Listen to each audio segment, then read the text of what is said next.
मेरा नाम मंगेश है। मैं एमपी के एक शहर में रहता हूँ और मेरी अभी कपड़ों की दुकान है। ये घटना तब की है जब मैं ग्रेजुएशन की पढ़ाई कर रहा था। तब मैं एक हॉस्टल में मेरे दोस्तों के साथ रहता था, जिनमें सबसे ज़्यादा मैं राजू के साथ रहता था। मैं और मेरे दोस्त पढ़ाई के साथ साथ थिएटर में जाकर फिल्में देखना, शहर घूमना, मौज मस्ती करना, ये सब बातें हम लोग करते थे। हमारा हॉस्टल 3 मंजिला था, लेकिन हॉस्टल के रूल्स काफ़ी ज़्यादा सख्त थे। हम रात के 9 बजे के बाद हॉस्टल के बाहर नहीं जा सकते थे। खैर, उस वक्त ठंड का मौसम था। हॉस्टल का वॉचमैन शायद 3-4 दिन के लिए अपने गांव को गया हुआ था, तो हमने रात को थिएटर में जाने का प्लान बनाया। मैं और मेरे 3 दोस्त राजू, पंकज और सार्थक, हम चारों थिएटर में फिल्म देखने के लिए गए थे। शो रात के 9 बजे से लेकर 12 बजे तक का था। हम चारों फिल्म देखकर अपने हॉस्टल पर आए, तो हम चारों भी फिल्म देखकर आने के बाद हॉस्टल के नीचे ग्राउंड फ्लोर पर बैठकर फिल्म की बातें कर रहे थे। अब रात के तकरीबन 2 बज चुके थे। पंकज और सार्थक को काफ़ी ज़्यादा नींद आ रही थी, तो वो दोनों दूसरी मंजिल पर अपने रूम में चले गए। मैं और राजू दोनों भी वहाँ पर बैठे हुए बातें कर रहे थे। कुछ ही देर में राजू मुझे बोला, अरे मंगेश, ठंड काफ़ी ज़्यादा लग रही है और मुझे अब नींद भी आ रही है, तो क्यों ना अब हम हमारी रूम में जाकर सोते हैं। तो मैं उसे ठीक है बोला। फिर हम दोनों भी दूसरी मंजिल पर हमारे रूम में आ गए। राजू रूम में आते ही पलंग पर लेट गया और जल्दी से सो गया।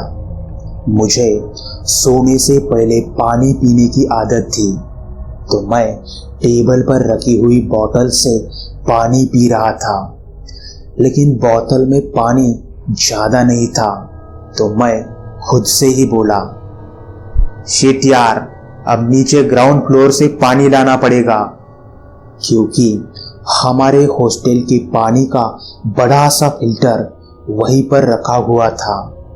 मैं बोतल लेकर सीढ़ियों से नीचे की ओर ग्राउंड फ्लोर पर उस फिल्टर के पास आया और बोतल में पानी भरने लगा। तभी मेरी नज़र सीढ़ियों पर गई, तो मुझे एक औरत सीढ़ियों से ऊपर की ओर जाती हुई नजर आई।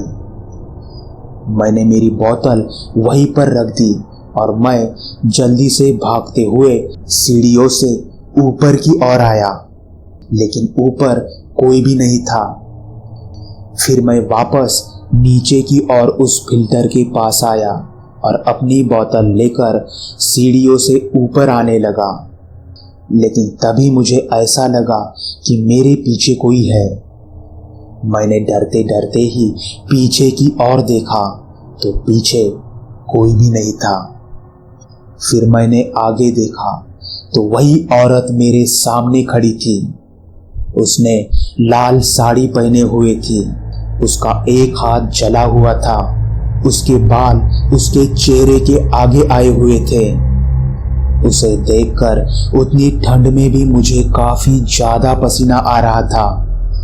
मैं जल्दी से भागकर नीचे ग्राउंड फ्लोर पर आया। ग्राउंड फ्लोर पर 3 रूम थी, जिसमें से 2 नंबर के रूम में से किसी के चिल्लाने की काफ़ी ज़्यादा आवाज़ आ रही थी। वो आवाज़ इतनी तेज़ थी कि मुझे ऐसा लग रहा था कि मेरे कान फट जाएंगे। मैं घबराते हुए वहाँ से हॉस्टल के बाहर आया और जल्दी से मैंने राजू को फ़ोन किया।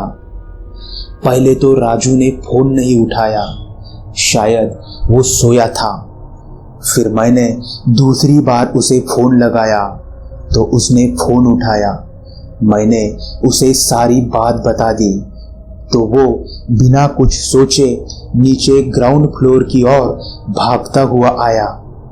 उसे देखकर मैं जल्दी से उसके पास गया और उसे बोला, अरे तुमने आते वक्त कोई औरत देखी क्या?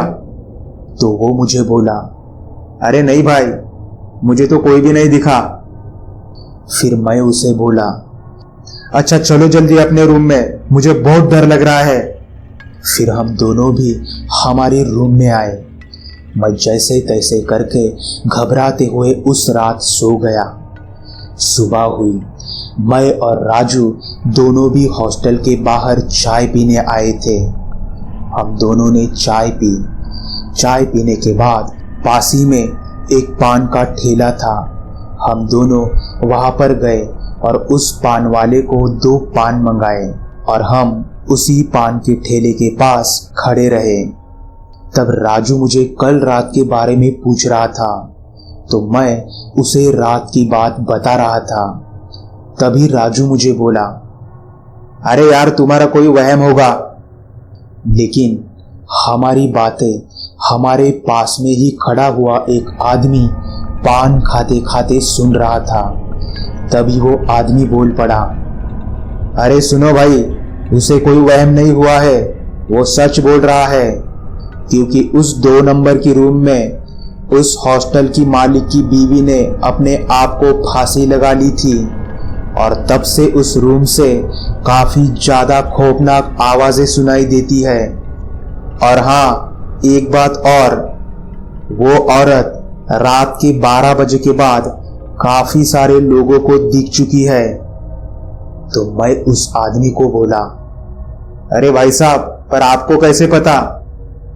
तो वो हमें बता रहा था, अभी जो तुम्हारे हॉस्टल का वॉचमैन है ना, उस वॉचमैन से पहले मैं उस हॉस्टल पर वॉचमैन की ड्यूटी करता था और वो औरत मुझे भी काफी ज्यादा बार दिख चुकी है। उसकी वो बातें सुनकर मैं और मेरे दोस्तों ने दूसरे ही दिन वो हॉस्टल छोड़ दिया।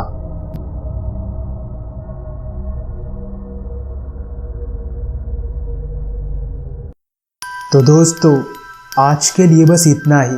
अगर कहानी अच्छी लगी हो तो उसे लाइक, शेयर, कमेंट और चैनल को सब्सक्राइब ज़रूर कर दीजिए ताकि आपको ऐसी ही डरावनी कहानियाँ सुनने को मिल सके। तो चलिए दोस्तों, अब हम मिलेंगे कल रात ठीक 10 बजे। तब तक के लिए अपना और अपने परिवार का ख्याल रखिए।